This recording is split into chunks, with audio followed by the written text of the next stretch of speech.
दोस्तों, आज हम एक ऐसे टॉपिक पर बात करने जा रहे हैं जिसने पिछले कुछ सालों से लोगों के दिलों और दिमाग में सवाल खड़े कर रखे हैं। ये सवाल इतिहास, हदीसों और मौजूदा हालात के बीच एक गहरा रिश्ता जोड़ता है। दोस्तों, क्या बशर अल असद, सीरिया का ये बदनाम हुक्मरान, वही शख्स है जिसे कयामत की निशानियों में एक बड़े जालिम के तौर पर बताया गया है, जिसे सूफियानी कहा जाता है? या फिर ये सिर्फ इत्तेफाक है कि उसका राज दमिश्क से शुरू हुआ और लाखों लोगों का खून बहा? दोस्तों, इतिहास, हदीस और मौजूदा हालात तीनों को जोड़कर एक ऐसा सवाल खड़ा होता है जिसने लोगों के जहन में हलचल मचा रखी है। या फिर ये कोई और है, जैसे HTS के लीडर अबू मोहम्मद अल जुलानी? आज की इस वीडियो में हम हदीस, इतिहास और मौजूदा हालात की रोशनी में ये जानने की कोशिश करेंगे। लेकिन याद रखें, हमारी कोशिश सिर्फ जानकारी देने की है और इसका फैसला आपको खुद करना होगा। इस वीडियो में हम आपको हर पहलू से जानकारी देंगे।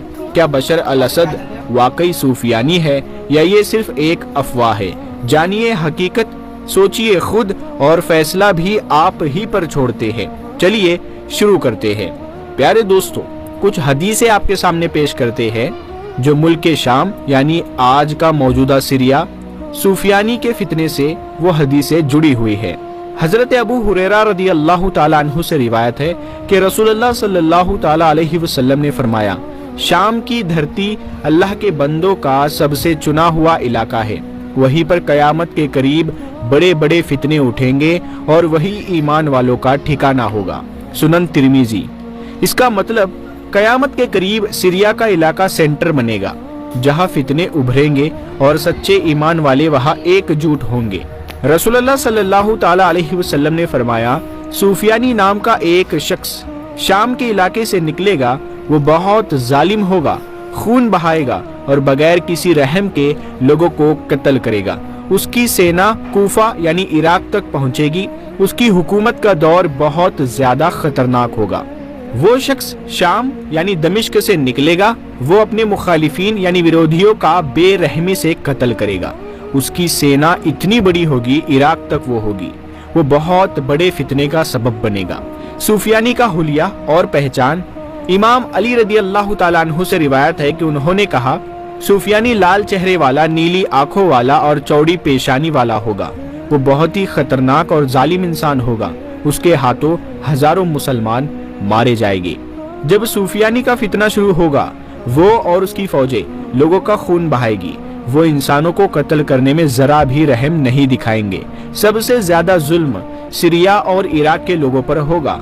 वो फौजें इमारात और मदीना तक भी पहुंच जाएगी। तो याद रखे, जुल्म जहां वो करेगा वो है शाम यानी आज का सीरिया और इराक और आसपास के इलाके जैसे मदीना और कूफा। रसूलुल्लाह सल्लल्लाहु ताला अलैहि वसल्लम ने फरमाया, जब सूफियानी का फितना अपने चरम पर होगा तो अल्लाह एक बड़ी फौज भेजेगा जो उसे और उसकी फौज को खत्म कर देगी। सूफियानी का खात्मा बैतुल मकदिस के पास होगा।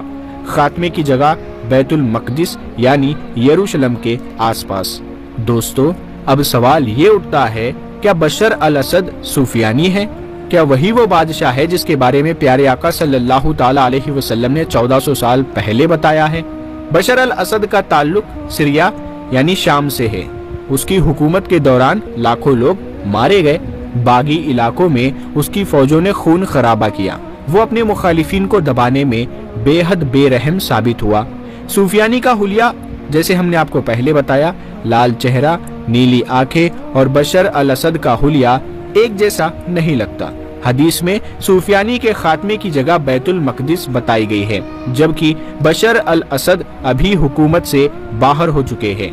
कुछ लोग ये मानते हैं कि सूफियानी का फितना अभी शुरू ही नहीं हुआ है। दूसरे लोगों की राय ये है कि भविष्य में कोई और शख्स इस फितने का कारण बनेगा।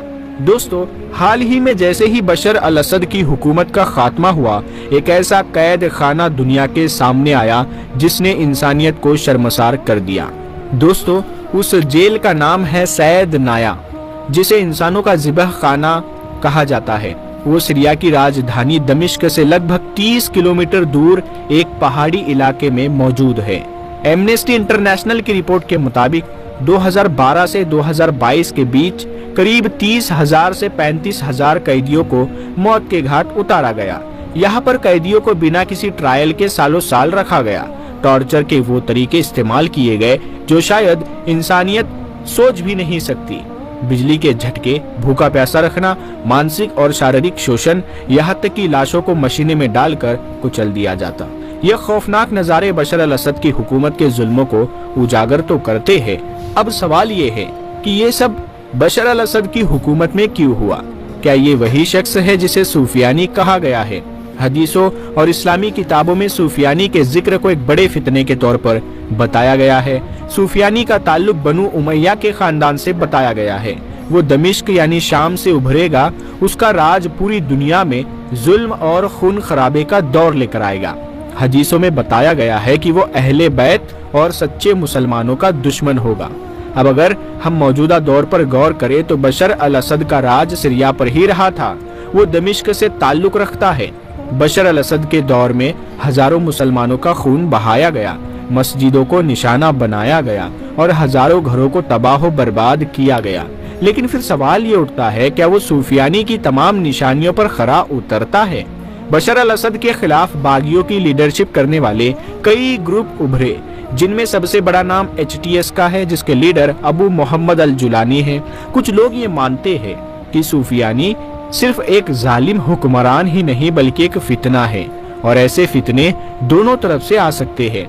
HTS के खिलाफ भी कई इल्जाम लगाए जाते हैं, जैसे आम नागरिकों पर हमले करना, दूसरे बागी गुटों पर जुल्म करना, इस्लाम के नाम पर गैर इस्लामी हरकतें करना। तो क्या सूफियानी सिर्फ एक शख्स होगा या ये जुल्म और फितने का एक पूरा सिलसिला है जो आज सीरिया में चल रहा है? हदीसों में ये भी बताया गया है कि सूफियानी के दौर में फितना इतना बढ़ेगा कि हर तरफ खून खराबा और तबाही होगी। हदीस के मुताबिक सूफियानी मदीना और मक्का पर भी हमला करने की कोशिश करेगा। उसका दौर बहुत छोटा होगा लेकिन बहुत खौफनाक। आखिरकार उसे एक बड़ी ताकत यानी इमाम मेहदी और ईसा अलैहिस्सलाम के हाथों शिकस्त होगी। अब गौर करें तो बशर अल असद का दौर एक लंबे अरसे से चला आ रहा है, जबकि सूफियानी का दौर छोटा बताया गया है। तो क्या ये बशर अल असद हो सकता है या कोई और? दोस्तों, इस पूरी चर्चा का मकसद सिर्फ आपको जानकारी देना था। बशर अल असद की हुकूमत में हुए जुल्म और सैद नाया जैसी जेलों के खौफनाक हालात किसी से छुपे नहीं हैं। वही HTS और दूसरे बागी ग्रुप्स पर भी इल्जाम लगते रहते हैं। लेकिन क्या ये बशर अल असद है या HTS का लीडर अबू मोहम्मद अल जुलानी है या फिर कोई तीसरा शख्स जो अभी दुनिया के सामने आया ही नहीं? क्या ये वही सूफियानी है जिसका जिक्र हदीसों में किया गया है? हम ये नहीं कह सकते कि बशर अल असद ही सूफियानी है, क्योंकि हदीस की सभी निशानियां उस पर लागू नहीं होती। लेकिन सीरिया की मौजूदा हालात, खून खराबा और जुल्म को देखकर ऐसा जरूर लगता है कि ये दौर कयामत के करीब का है, जहां फितने लगातार बढ़ते जा रहे हैं। अब सवाल आप पर छोड़ते हैं, क्या बशर अल असद सूफियानी हो सकता है या फिर महज ये एक इत्तेफाक है कि वो भी दमिश्क से जुड़ा हुआ है? हमारा मकसद सिर्फ आपको ऐतिहासिक, धार्मिक और मौजूदा हालात के बारे में बताना था। इसका जवाब खुद सोचिए और समझिए। वीडियो पसंद आई हो तो इसे लाइक करें और अपने दोस्तों के साथ शेयर करें, ताकि ज्यादा से ज्यादा लोगों को हमारा ये वीडियो मिल सके। ऐसे ही और वीडियो देखने के लिए हमारे चैनल नूरे हदीस को सब्सक्राइब करें और बेल आइकन जरूर दबाएं। फिर मिलेंगे एक और जानकारी भरी वीडियो के साथ। तब तक के लिए अस्सलाम वालेकुम, अल्लाह हाफिज।